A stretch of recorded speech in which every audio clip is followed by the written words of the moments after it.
आज का सेशन आप सभी छात्रों के लिए काफ़ी महत्वपूर्ण होने वाला है, क्योंकि आज जो हम यहाँ पर सिद्ध करने जा रहे हैं कि √2 एक अपरिमेय संख्या है। यह प्रत्येक बोर्ड एग्जाम के लिए बहुत ही महत्वपूर्ण क्वेश्चन माना जाता है। ठीक है, यह प्रश्न जो है 2 अंकों में भी आ सकता है और आपकी किस्मत अच्छी रही तो यह 5 अंकों में भी जाता है।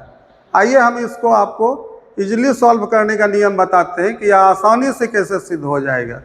तो इसके लिए आपको एक विरोधाभासी नियम का पालन करना है, जिसमें √2 को आप अपरिमेय नहीं मानकर परिमेय मानना है इसमें। ठीक है, तो √2 एक अपरिमेय संख्या है, सिद्ध करना है, लेकिन हमें मानना क्या है, √2 एक परिमेय संख्या है। स्टार्ट करते हैं कि माना कि √2 एक परिमेय संख्या है।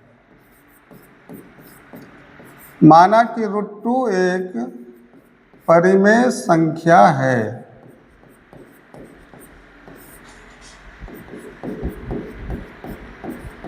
यहाँ पर हमेशा ये याद रखना है, भूल से भी अपरिमेय नहीं लिखना है। क्या लिखना है, √2 एक परिमेय संख्या है। तो √2 को एक परिमेय संख्या का फॉर्म मिलेगा। √2 बराबर परिमेय संख्या का फॉर्म होता है p/q, जिसकी जानकारी आपको रहनी चाहिए कि √2 बराबर p/q, जहाँ p तथा q सह-अभाज्य संख्या है। p तथा q सह-अभाज्य संख्या है और q is not equal to 0। q का मान 0 के बराबर नहीं होना चाहिए। ठीक है, तो यहाँ पर रूट से फ्री करने के लिए √2 है तो रूट फ्री कैसे होगा, दोनों तरफ वर्ग करेंगे। तो दोनों तरफ वर्ग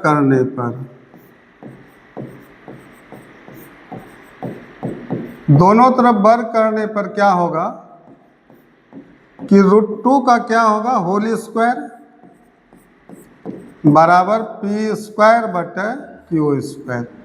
अब यहाँ स्क्वायर रूट कैंसिल हो रहा है, तो 2 बराबर p²/q²। यहाँ q² और 2 या तो मल्टीप्लाई होगा, वज्र गुणन में क्रॉस मल्टीप्लाई होता है, या यहाँ पर q² और 2 इंटरचेंज, अपना स्थान क्या करेगा, बदल लेगा। अगर आप इसको इंटरचेंज कर देते हैं तो q² यहाँ आ जाएगा, तो q² बराबर 2 चला जाएगा q² का स्थान पर, p²/2। ठीक है, तो यहाँ पर आप क्या देख पा रहे हैं कि p² 2 से विभाजित है। इसको लिख लेना है कारण बनाकर, चूंकि p², 2 से विभाजित है, 2 से विभाजित है।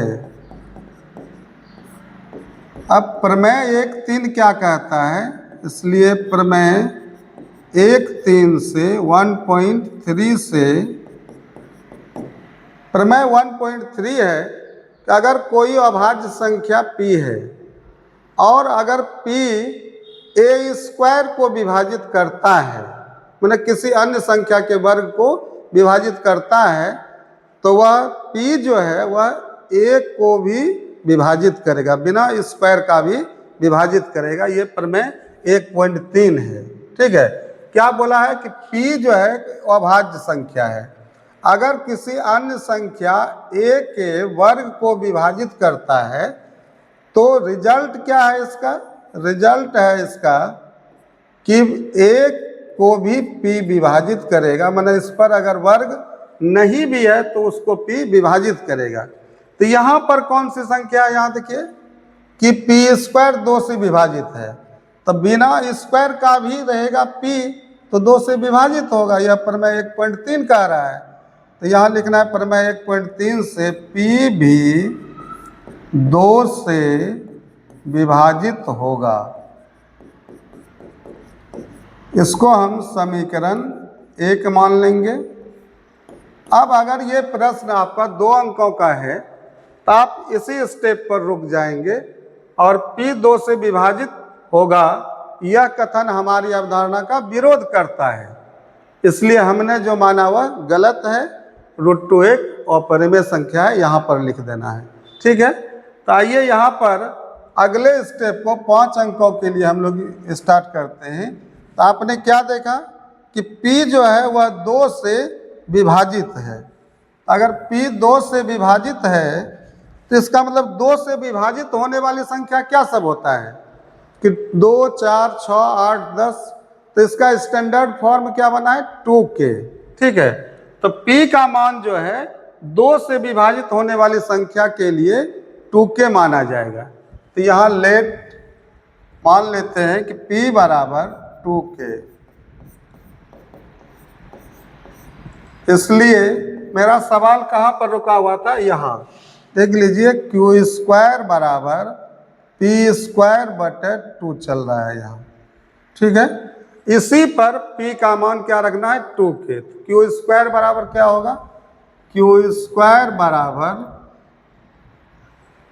p²। P का मान कितना है 2k का होल² 2। तो इसका कैलकुलेशन क्या हो जाएगा, q² बराबर 4k² 2 कैंसिल होगा, 2 दूना 4। तो यहाँ हो जाएगा q² बराबर 2k²। अब अगर 2 लेफ्ट आता है तो बटे में हो जाएगा, तो q² 2 बराबर k²। अब यहाँ पर क्या हो गया कि q² 2 से विभाजित है। इसको क्या लिखना है, चूंकि q² 2 से विभाजित है इसलिए प्रमेय 1.3 से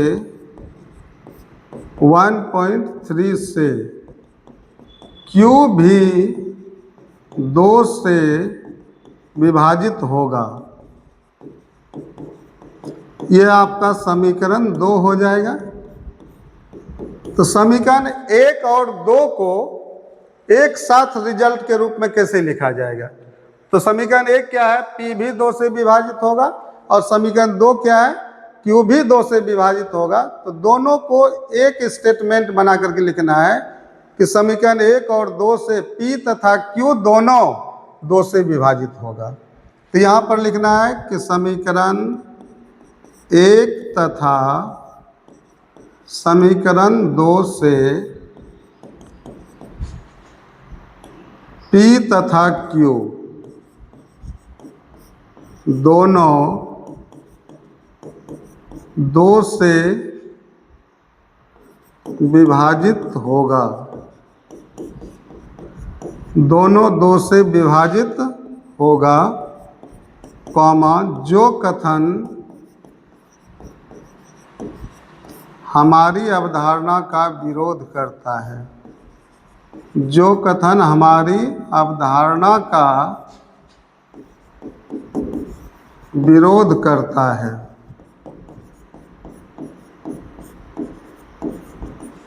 अब यही लिखना है कि हाँ, यह हमारी अवधारणा का क्या कर रहा है, विरोध कर रहा है, क्योंकि P तथा Q सह-अभाज्य संख्या है और सह-अभाज्य संख्या किसी से विभाजित नहीं होना चाहिए, लेकिन यहाँ P तथा Q दोनों 2 से विभाजित हो रहा है। तो यह कथन हमारी अवधारणा का विरोध करता है। और यहाँ हम लास्ट में लिखेंगे, इसलिए हमने जो माना वह गलत है। हमने जो माना वह गलत है, अतः √2 एक अपरिमेय संख्या है। √2 एक अपरिमेय संख्या है। यही आपका प्रूव्ड हो गया। ठीक है, चलिए आज का वीडियो अगर आपको पसंद हुआ होगा तो आप इसे लाइक करेंगे और अपने मित्रों को शेयर कीजिए। और अगर आप नए छात्र हैं तो आप हमारे चैनल को सब्सक्राइब कर लेंगे, ताकि इस तरह का वीडियो आपको पुनः मिलता रहे। ठीक है।